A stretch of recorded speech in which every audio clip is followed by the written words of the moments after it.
Hello everyone and welcome to PlayStation Access. Now, I hope you've eaten your dinner before watching this, because we're about to dive into some nasty old stuff in this video. That's right, today we're talking all things gross and lethal as we look at the most gruesome video game deaths going.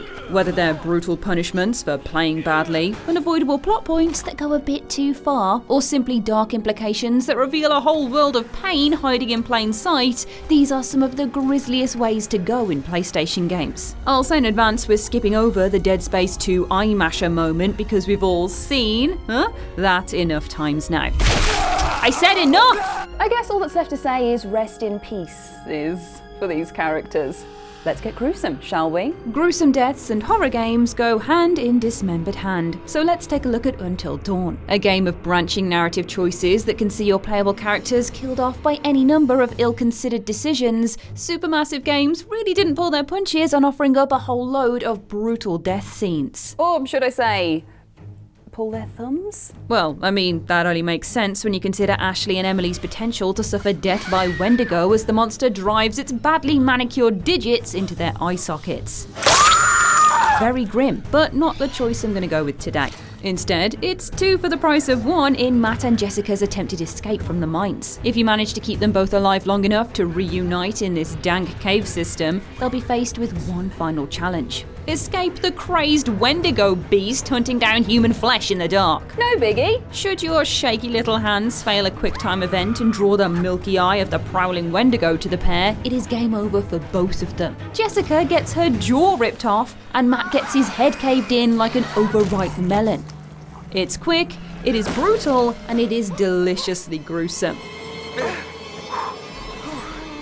Next up we have FBI agent Norman Jayden, who can die in multiple ways in Heavy Rain, but this one's definitely the most gruesome. Jayden doesn't have to die at all, of course. Play your QTE cards right and he can help solve the case of the origami killer and live happily ever after. Fumble your inputs, however, and the first time Norman can die is during his encounter with Jackson Mad Jack Neville. While investigating a lead at Mad Jack's scrapyard, you'll soon find yourself fighting for your life. Mad Jack really doesn't want to get caught. His unique method of evading the law essentially boiling down to beating the law around the head with a long iron bar. Fight your way out of this situation and you'll eventually find yourself trapped in a car, gripped by Mad Jack's crane, slowly moving towards your inevitable doom. Get this bit wrong, either because you're panicking or because you've deliberately mucked it up just to see what happens. I'm sure I have no idea what you're talking about. Norman and his car get dropped into the crusher, which kills him just slowly enough that he's got time to let out a horrifying scream before his bones turn to mashed potato.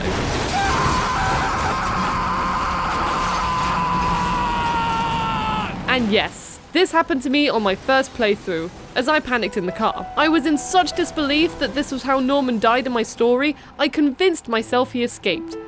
Until he never appeared in my game again. For our next entry, we're entering the frequently gruesome world of The Witcher 3. Wild Hunt. Now, we could have picked a lot of deaths in this game. I'm still getting over what happens to Kira if you don't stop her from meeting with King Radovid. It's okay, Nath, you can just reload. But we've picked what might be an even darker one. Early in the game, Geralt visits Fyke Isle with its mysterious deserted tower, tasked by Kira, actually, with lifting a curse from the island. What you find in the quest Tower Full of Mice is that the tower isn't deserted at all. It's home to loads and loads of ghosts. To summarise, because this cutscene lasts for ages, this shadowy figure is Annabelle, a noble's daughter who died along with her family when resentful peasants attacked the tower. The really sad bit, Annabelle was in love with Graham, a local fisherman, and it was Graham, hoping to free Annabelle from her father, who tricked her into opening the doors of the tower. Did you love her? Oi, something mad. Loved her so deep I believed we'd come through, believed we'd be together. To save Annabelle from the attack, the mage living in the tower gave her a sleeping potion.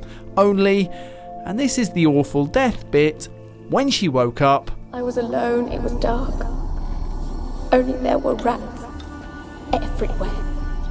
Dozens. Hundreds. And I couldn't move. you can see where this is going. They were everywhere. All over me like insects. We should cut this here. Can we cut this? They tore tore me apart, and I could not even scream. Now for something a little more understated. You don't always need blood and guts to make things gruesome after all. Sometimes the power of the mind is just as potent. And on the topic of the power of the mind, I'm talking about psychological horror masterpiece, Control. Control, or the Federal Bureau of Control, which the game perhaps titles itself after, is home to all manner of interdimensional madness. One of the most interesting being volunteers that cross over from our reality into the astral plane. We don't learn loads about these intrepid space-time adventurers, except that they die a lot. Every job comes with its downsides. If you work at Access, you have to remember how 5 different people like their coffee. If you work at the Federal Bureau of Control as an astronaut, then maybe you'll die. I know which I'd rather contend with. Ashley! Where's my cream? There's one 33-second audio log that perfectly captures the mind-fracturing nature of astronaut work in the game, however, with medical examination telling the story of Mark Gibson, one that returns from his brain trip with a head-splitting, wink wink, migraine and sudden blindness. Whilst a nurse relays his symptoms to the tape, there's a terrible explosion, later revealed in research and records to be Gibson being ripped open by the very first inconceivably weird and unequivocally deadly astral spike, heard screeching in triumph.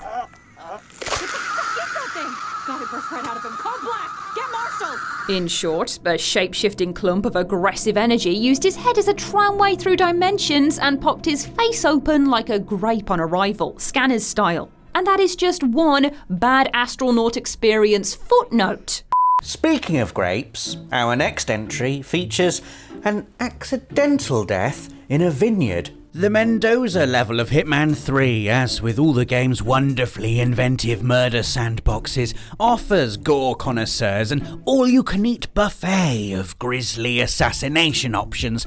But my absolute favourite has to be when you take out Tamara Vidal during the Vineyard tour. And I will not be made to feel guilty about this. Hitman 3 is practically egging you on. Disguised as Corvo Black, Agent 47, along with handler Diana Burnwood and Tamara Vidal herself, all step underneath this admittedly unnecessarily large grape presser for a quick photo op midway through the tour. Since Diana is in on the fact you're trying to assassinate Tamara, she does a quick distraction job on the tour guide. May I see that, Mr. Vargas?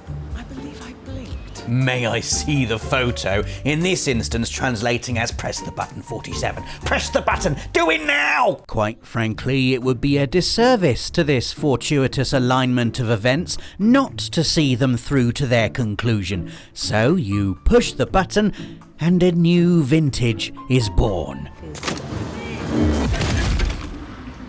No, all good. You'd be hard-pressed to find a more gruesome death than that. Boo! Oh, you don't like that one, okay. How about... I think I heard Tamara give a little whine there. Boo! Come on. Okay, I got one. I had to do it. Shiraz standing right there. Oh my god, Rob, stop! If I say House Beneviento, then I'm sure those of you who have played Resident Evil Village will know what's about to go down. And what's about to go down are big spoilers, by the way. All your weapons are dropped, your inventory is emptied, and Ethan is left all alone in the basement with only a creepy mannequin for company. That's fine, actually. We're just doing some puzzles and having a nice time for the most part. It's just a creepy bit of atmosphere to get the anxiety juices pumping is all. Fine. Yes. Good even. But then the lights go out and a baby starts crying, and suddenly we've got a one-way ticket to Spare Trouser Town. The cry of that baby heralds the appearance of a massive humanoid slug slip-sliding around the inky blackness of the basement. What could have once been a baby, perhaps, but is now a fleshy abomination. Now, when I first encountered this lost soul, I thought that it was a situation where I had to face my fears.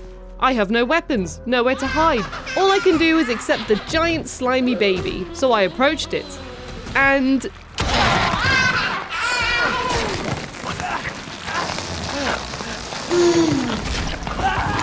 oh, so I wasn't supposed to be brave and accept my horrific psychological experience. I needed to run.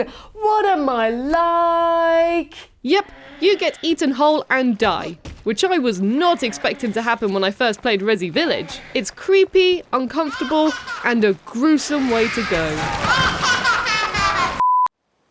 Before we get into our final entry, a quick warning.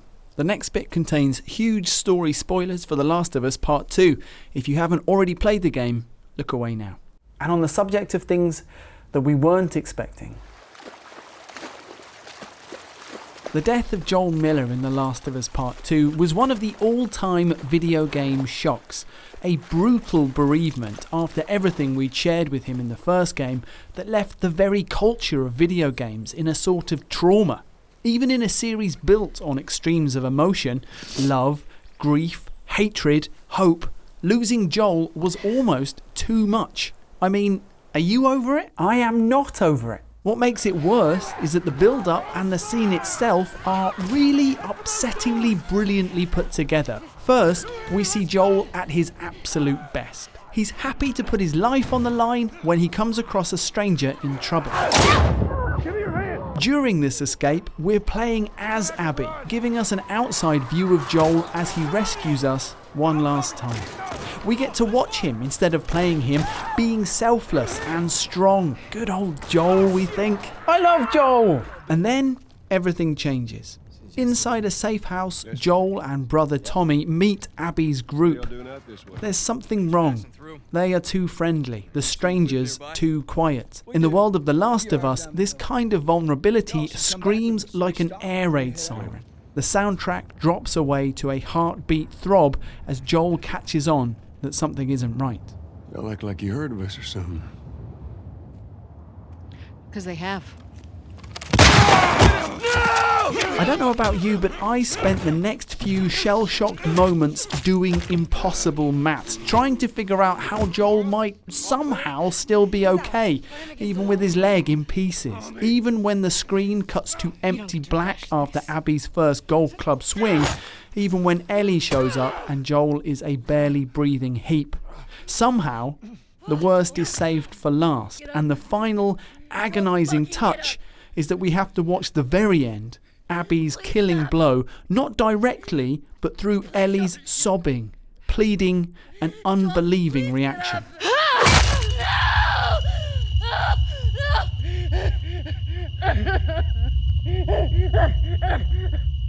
Wasn't that all very horrible? What are your favourite gruesome deaths in video games? Let us know in the comments below. This has been PlayStation Access. Don't forget to subscribe for more PlayStation goodness, and we'll see you again very soon. Thanks for watching.